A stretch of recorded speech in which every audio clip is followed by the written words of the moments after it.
नमस्ते, हमेशा खुश रहो बिटियाओं। Myself doctor Hina Mewada, assistant professor, department of प्रसूति एंड स्त्री रोग, faculty of Ayurvedic science, Jyoti Vidyapeeth, women's university. In today's session, I am going to discuss about myomectomy part first, in which I am discussing about the definition, indication, contraindication, and abdominal approach of myomectomy.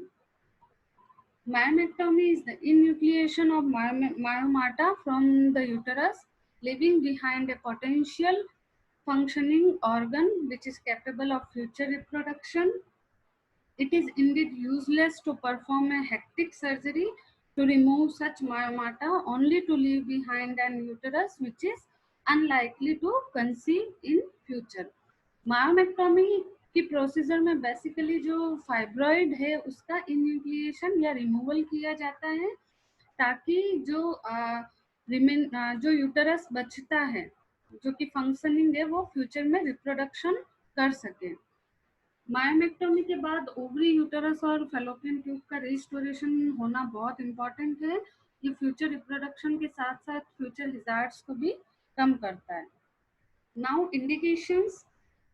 अगर medical therapy के बाद भी persistent uterine bleeding है fibroid के case में, या fibroid के कारण एक्सेसिव पेन या प्रेशर सिम्टम्स आ रहे हैं, या फाइब्रॉइड की साइज मोर देन 12 वीक है पर एब्डोमेन पाल्पेट करने पे और वुमेन को बेबी डिजायरस है, या यूटेराइन कैविटी का डिस्टोरेशन होने की वजह से अनएक्सप्लेन्ड इनफर्टिलिटी है, या फाइब्रॉइड की वजह से रिकरेंट प्रेगनेंसी वर्स्टेज हो रहे हैं, या फाइब्रॉइड रैपिडली ग्रो कर रहा है ड्यूरिंग फॉलोअप केस, या फिर सब सीरस पेडेंकुलेटेड फाइब्रॉइड हो, तो इन केसेस में मायोमेक्टोमी इंडिकेटेड है.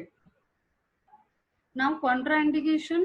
अगर फाइब्रॉइड इन्फेक्टेड हो गया हो, फाइब्रॉइड अगर मेनोपॉज की एज में रैपिडली ग्रो कर रहा हो, क्योंकि मेनोपॉज की एज में जो फाइब्रॉइड है वो धीरे धीरे श्रिंक होता जाता है क्योंकि वहाँ पर वेस्कुलरिटी फाइब्रॉइड की कम होती जाती है. अगर मेनोपॉज के बाद भी फाइब्रॉइड ग्रो कर रहा है तो वो हिस्टेरेक्टोमी का इंडिकेशन है. फाइब्रॉइड अगर सस्पेक्टेड मैलिग्नेंट चेंजेस हो गए हो, मतलब वो सार्कोमा में चेंज हो रहा हो, या फिर पेरस वुमेन है, तो इन कंडीशंस में भी हिस्टेरेक्टोमी ऑप्शन ज्यादा बेटर है और वो डेफिनेटिव ट्रीटमेंट है rather than myomectomy. Functionless fallopian tube like bilateral hydrosalpinges और ट्यूबो ओवेरियन मास, इसमें जो डिसीजन है वो जुडिशियसली करना चाहिए.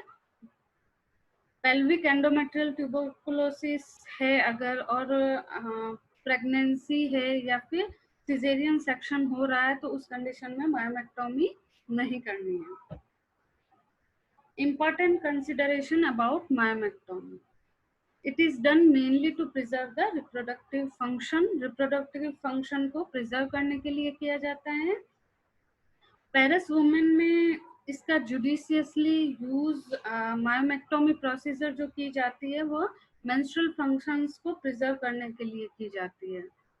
अगर बहुत बड़ा फाइब्रॉइड है और मैनी नंबर ऑफ फाइब्रॉइड है, तो उस कंडीशन में मायोमेक्टोमी रिस्की ऑपरेशन है. इसकी रिकरेंस रेट जो है वो 30 to 50% है. 1 to 5% पेशेंट में मायोमेक्टोमी के बाद भी मेनोरेजिया परसिस्ट करता है, यानी हैवी ब्लीडिंग होती है, यानी सिम्टोमेटिक कोई भी इफेक्ट नहीं होता है. 20 to 25% केसेस में रीलेप्रोटोमी की रिस्क रहती है. और मायोमेक्टोमी के बाद प्रेगनेंसी रेट जो है वो 40 to 60% होती है. Pregnancy following myomectomy should have a mandatory hospital delivery, although the chance of scar rupture is rare, little more when the cavity is open. तो मायोमेक्टोमी के बाद स्कार रप्चर के चांसेस वैसे तो कम होते हैं, बट फिर भी हॉस्पिटल डिलीवरी मैंडेटरी है क्योंकि कुछ चांसेस तो स्कार रप्चर के होते ही हैं. मायोमेक्टोमी 3 पार्ट्स में डिवाइड की गई है. यूटेराइन बॉडी फाइब्रॉइड को रिमूव करना, सर्वाइकल फाइब्रॉइड्स के लिए मायोमेक्टोमी और ब्रॉड लिगामेंट फाइब्रॉइड के लिए मायोमेक्टोमी। तो इस सेशन में हम एब्डोमिनल मायोमेक्टोमी के बारे में डिस्कस करेंगे, यूटेराइन बॉडी फाइब्रॉइड की।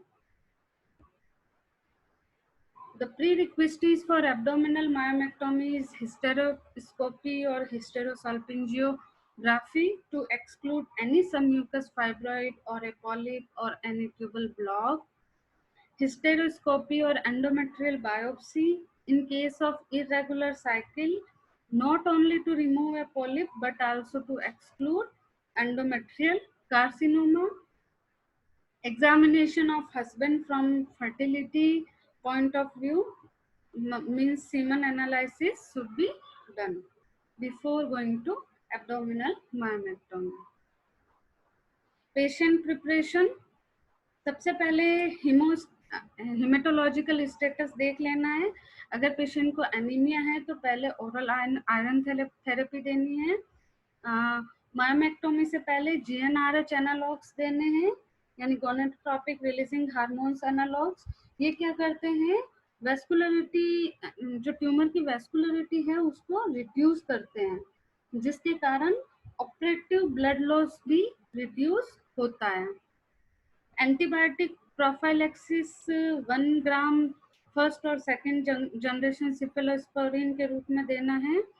Bowel preparation not required unless extensive adhesions are anticipated. Vaginal preparations if risk of conversion of hysterectomy is present, and timing of myomectomy is immediate post-menstrual. Now instruments, gynaecological जो general set है उसके अलावा इसमें 2 other valuable instrument use होते हैं। एक तो myoma screw जो कि इस डायग्राम में शो हो रहा है, और दूसरा use of Victor Bonney clamps. ये क्या करते हैं, ये यूटेराइन आर्टरी ब्लड फ्लो को रिड्यूस करते हैं। ये क्लैंप यूटेराइन वेसल्स और राउंड लिगामेंट पर किए जाते हैं। अब एक्चुअल स्टेप्स की तरफ आते हैं। सबसे पहले पेशेंट को जनरल और रीजनल एनेस्थीसिया देना है। तो एनेस्थीसिया के बाद सुपाइन पोजीशन देनी है। देन वेजाइना और एब्डोमेन को सर्जिकली प्रिपेयर करना है, यानी पेंटिंग एंड ड्रैपिंग करनी है। फॉलिस कैथेटर इंट्रोड्यूस करना है। देन उसके बाद में स्किन इंसिजन देना है। जो स्किन इंसिजन है वो साइज और लोकेशन पे डिपेंड करता है।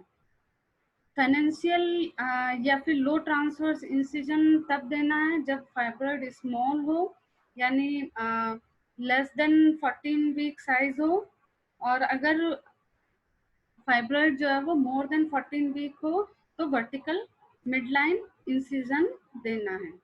ये लो ट्रांसवर्स इंसिजन है और ये वर्टिकल मिडलाइन इंसिजन है जो बिग फाइब्रॉइड में दिया जाता है।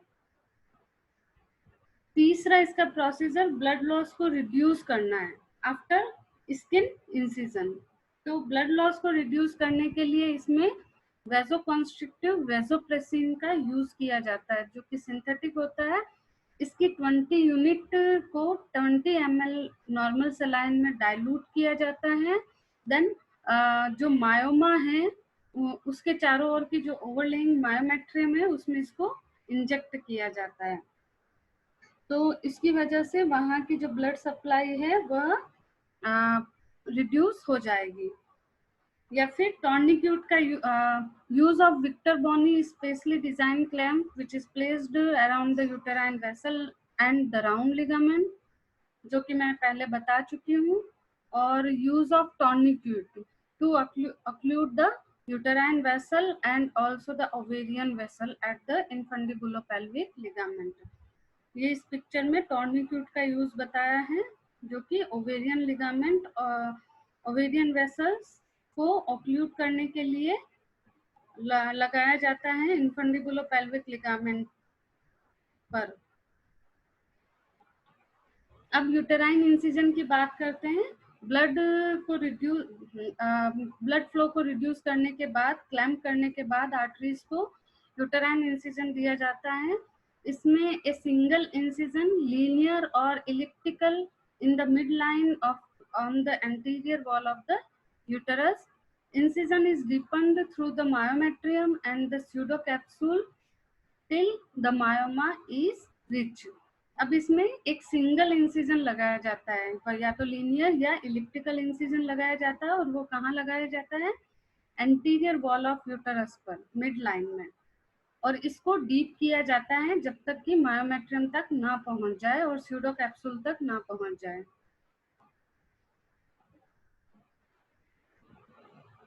यूटेरस पर इंसिजन लगाने के बाद ट्यूमर का इन्यूक्लिएशन किया जाता है, मतलब फाइब्रॉइड को रिमूव किया जाता है। The myoma is grasped with a single tooth vulsellum. अब क्या किया जाता है? मायोमा तक पहुंचने के बाद मायोमा को सिंगल टूथ वल्सेलम से ग्रेस्प किया जाता है।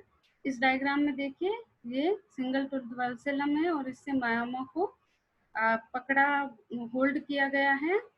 Then dissection is continued in the plane between the myoma and the capsule to minimize blood loss. Myoma is enucleated intracapsular from its bed by sharp scissors and blunt knife handle dissection. इसमें myoma को hold करने के बाद इससे scissor से इसको अलग किया जा रहा है, मायोमा को मायोमा बेड से। Then the myoma bed deep space is obliterated by interrupted matter or figure of 8 suture. अब जो मायोमा रिमूव हो गया है उसके बाद जो डेड स्पेस मायोमा बेड बचा है या डेड स्पेस बचा है उसको इंटरप्टेड मैट्रिक्स सूचर से ऑब्लिटरेट किया जाता है या फिर फिगर ऑफ 8 सूचर लगाए जाते हैं। इस डायग्राम में शो हो रहा है ये figure of 8 suture. Sometimes layer of suture tire stitch may be required to approximate the myometrium. Serosal closure is done with Vicryl 40 और 50। देखिए ये मायोमा में टायर स्टिच लगाए जा रहे हैं और अल्टीमेटली इस तरह से लास्ट में सुचरिंग की जाती है। तो next broad ligament myomectomy and cervical myomectomy हम नेक्स्ट सेशन में डिस्कस करेंगे। So thank you. This session is powered by digital version 2.0 Jyoti Vidyapeeth Women's University. Hope you all are satisfied with my session. If you have any queries, please write in comment box so I will resolve it. Thank you.